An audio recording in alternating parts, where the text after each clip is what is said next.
नमस्कार दोस्तों। आप लोग से सबसे पहले यह आग्रह है कि हैंड राइटिंग देखकर आप ये ना सोचें कि कंटेंट ख़राब है। आप एक बार अच्छे से समझ लें, देख लें, तत्पश्चात यह निर्णय लें कि इससे अच्छा कंटेंट आपको मिल सकता है या नहीं। इस वीडियो के अंतर्गत हम लोग पूरा हिंदी साहित्य के प्रमुख जितने भी हिंदी साहित्य के इतिहास के संबंध में पुस्तकें लिखी गई, कब से शुरुआत हुआ और उसमें क्या क्या डिटेल्स है, उसका जानकारी आपको इस वीडियो में हम लोग देंगे। ठीक है, थोड़ा सा धैर्य रखिए और देखिए आप। ठीक है, हिंदी साहित्य के इतिहास के अंतर्गत पहला पुस्तक हम लोग जानते हैं, फ्रेंच के गार्सा द तासी ने लिखा है। क्या? इस्तवार द ला लिटरेचर इंडोई हिंदुस्तानी। ठीक है, इस पुस्तक के अंतर्गत उर्दू का महत्व अत्यधिक दिया गया और जो कवि का नाम था वो अल्फ़ाबेटिकल था, वर्ण के वर्णानुसार। ठीक है, वर्ण क्रम के अनुसार, जैसे क, फिर ख के नाम वाले, फिर ग के नाम वाले। इससे क्या हुआ कि समय काल, युग, परिस्थिति ये ध्यान में नहीं रखा गया और इससे अच्छा इतिहास बन नहीं पाया। ठीक है, पहला भाग जो था 1839 में, दूसरा भाग 1847 में प्रकाशित हुआ। ग्रेट ब्रिटेन, आयरलैंड में प्रकाशित हुआ था। ठीक है, और पेरिस के प्राक साहित्य अनुवादक समिति के मदद से। ठीक है, जो ये पुस्तक था इस्तवार द ला लिटरेचर इंडोई हिंदुस्तानी, इसके अनुवादक जो थे वो लक्ष्मी सागर थे। ठीक है, इसको 1852 में किए, इलाहाबाद विश्वविद्यालय के ये प्रोफेसर थे, लक्ष्मी सागर। ठीक है, ज़्यादा उर्दू कवि का इन्होंने जिक्र किया है, 738 उर्दू कवि और हिंदी के मात्र 72 कवियों का इन्होंने जिक्र किया है। ठीक है, और इसमें खामियां क्या थी कि विभाजन इन्होंने नहीं किया, सिर्फ वर्णानुसार, वर्ण क्रम के अनुसार सभी रचनाकारों का नाम लिखा और ज़्यादातर उर्दू के रचनाकारों का नाम लिखा। साहित्यिक प्रवृत्तियों का भी जिक्र इन्होंने नहीं किया, साइंटिफिक नहीं था, ओनली जीवनी लिखा। ठीक है, ये ग्रंथ क्या रचना किया, ग्रंथ में क्या है, उन्होंने अच्छे से इसका डीप में जाकर अध्ययन नहीं किया था। तो ये हम लोग जाने इस्तवार द ला लिटरेचर इंडोई हिंदुस्तानी, फ्रेंच लेखक गार्सा द तासी का। इसके बाद महेश दत्त शुक्ल ने पुस्तक लिखा, पंडित महेश दत्त शुक्ल ने भाषा काव्य संग्रह। ठीक है, हिंदी भाषा में पहला, अगर पूछा जाए कि हिंदी भाषा में पहला पुस्तक कौन लिखा गया है तो पंडित महेश दत्त शुक्ल का भाषा काव्य संग्रह 1873 में प्रकाशित हुआ लखनऊ से। ठीक है, इंडिया से पहला पुस्तक ये निकला है। ठीक है, कौन सा पुस्तक है?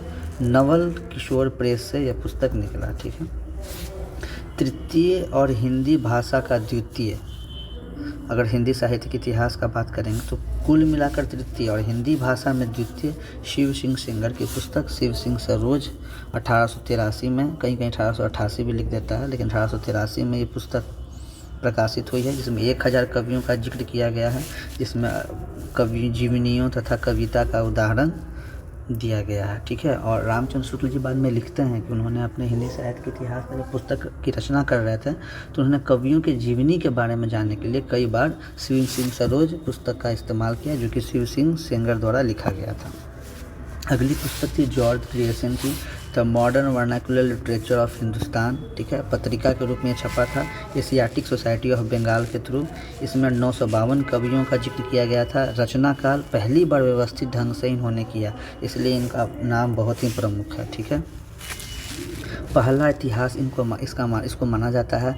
काल विभाजन बहुत ही अच्छा सा था, प्रवृत्तियों पर भी ध्यान इन्होंने रखा और भक्ति काल को इन्होंने स्वर्ण युग कहा। किसने कहा? जॉर्ज ग्रियर्सन ने।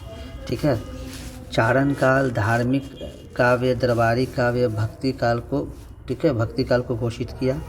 ठीक है, और तौसी एंड सरोज के अतिरिक्त भक्तमाल, गोसाई चरित्र, हजारा, नामधारी ग्रंथों का इस्तेमाल भी इन्होंने किया है। ठीक है, और इन्होंने सिर्फ स्वर्ण काल ही नहीं माना, भक्ति काल का, और इन्होंने बिहारी की भी बहुत ही बड़ाई की है, विद्यापति को भी बहुत बड़ाई किया है। ठीक है, इन्होंने। अगले पुस्तक मिश्र बंधु का है। ठीक है, मिश्र बंधु विनोद पुस्तक का नाम है, सबसे बड़ा माना जाता है, 1913 में। ठीक है, पहला भाग छपा था, कुल मिलाकर 3 भाग हैं। ठीक है, 8 खंड में, ये याद रखिएगा, 8 खंड में 3 भाग, 1913 में पहला छपा, 1934 में 2250 पेज का।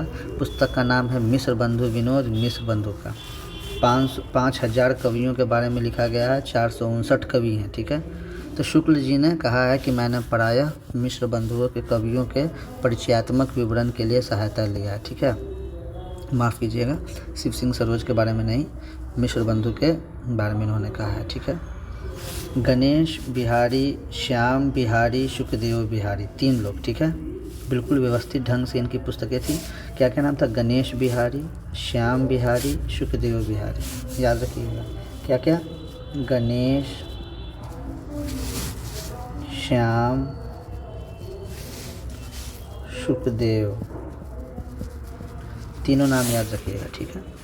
साहित्यिक इतिहास कोश भी इन्होंने पुस्तक लिखी है, ठीक है। अगली पुस्तक जो कि बहुत ही इम्पोर्टेंट है, 1929 में लिखी गई, रामचंद्र शुक्ल का 16 भाग में नागरी प्रचारणी सभा के थ्रू ये निकला था। शब्द सागर एक पुस्तक की भूमिका सिर्फ ये लिखी गई थी, जो कि हिंदी साहित्य का इतिहास बन गया।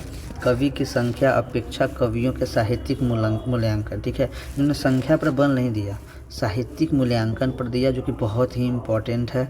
हिंदी रामचंद्र शुक्ल का बहुत ही बड़ा योगदान है, ठीक है। विधेयवादी पद्धति, जिसमें जाति, वातावरण और क्षण विशेष का बात करते हैं, ठीक है। पाश्चात्य कवि जो है ना, तेन, उनके ही फॉलो करके विधेयवादी पद्धति को इन्होंने फॉलो किया है। इसमें जाति पर ध्यान दिया जाता है, वातावरण पर दिया जाता है, क्षण विशेष मोमेंट पर ध्यान दिया जाता है, ठीक है। शैली विकास विश्लेषण इन्होंने किया, आधारभूत सामग्री का अभाव इन्होंने बतलाया, ठीक है।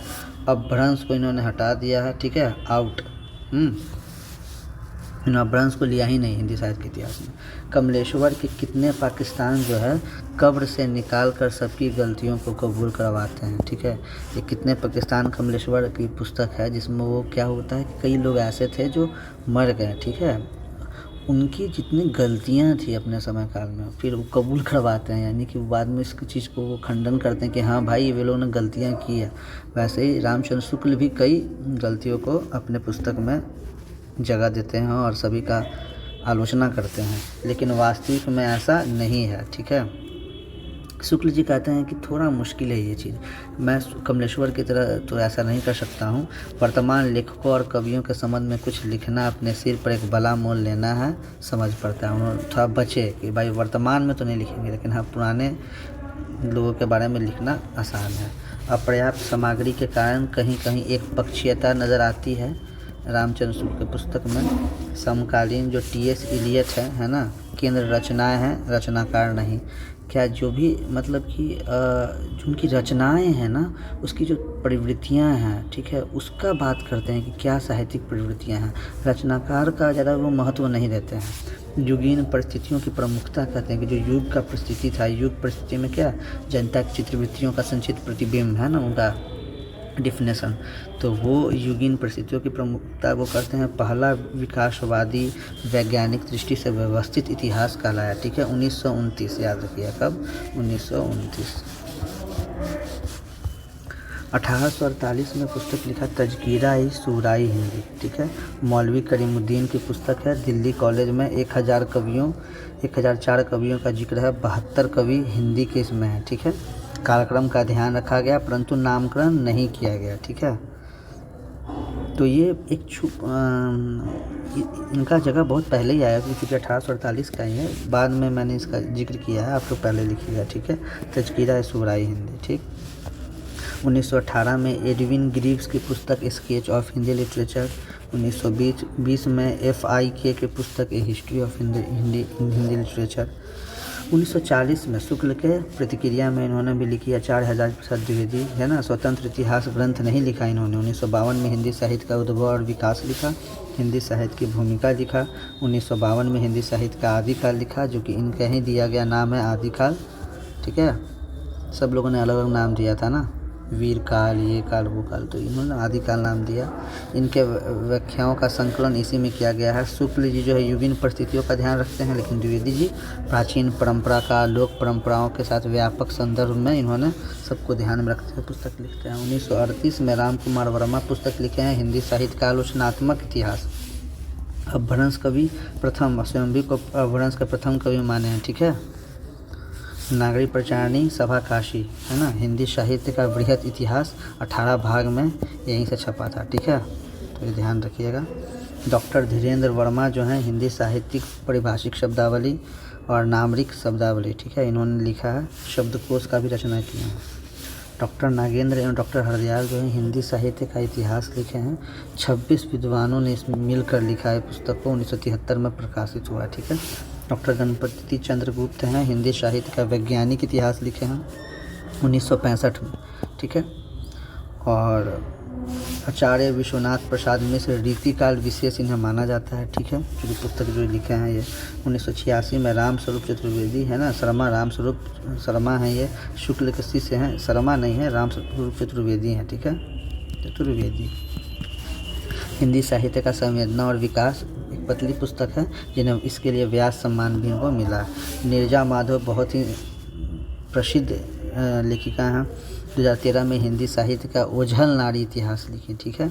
और सुमन राजे 2003 में हिंदी साहित्य का आधा इतिहास लिखी, नारी विशेष साहित्यिक इतिहास लिखी हुई है। और इंद्रनाथ मथान का मॉडर्न हिस्ट्री ऑफ हिंदी पुस्तक बहुत ही प्रसिद्ध पुस्तक है। ठीक है, तो ये था हिंदी साहित्य के इतिहास के प्रमुख पुस्तकों का जिक्र। आशा है आप लोग को पसंद आया होगा। धन्यवाद।